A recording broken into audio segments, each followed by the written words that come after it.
একজন প্রশ্ন করেছেন, গরুর হাটের হাসিল না দিলে কুরবানি হবে কিনা।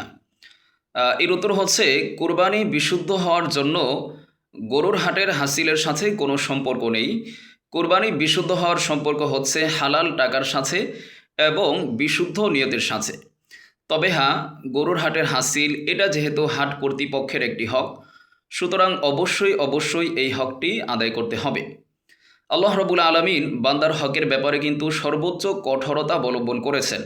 আল্লাহ রসুলের বিশুদ্ধ হাদিস থেকে জানা যায়, আল্লাহ রসুল বলেছেন, যারা আল্লাহর রাস্তায় শহীদ হন তাদের সকল গুনাহগুলোকে আল্লাহ রবুল আলমিন ক্ষমা করে দেন ইল্লা দাইন।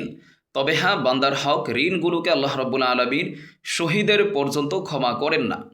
সহিহ মুসলিমের 2582 নং হাদিস থেকে জানা যায়, আল্লাহ রসুল বলেছেন, লাতু আদ্দুন্নাল হুকুক ইলা আহলিহা ইয়াউমাল কিয়ামা, যে কিয়ামতের দিন প্রত্যেকটা ব্যক্তির হককে অবশ্যই বুঝিয়ে দেওয়া হবে।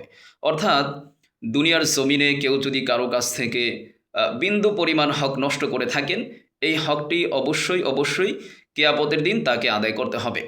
অতএব যারা গরুর হাট থেকে গরু কেনার পর হাট কর্তৃপক্ষের হাসিল না দিয়ে চলে আসেন, এটি একটি গর্হিত কাজ। এই কাজটি অবশ্যই পরিহার করা উচিত।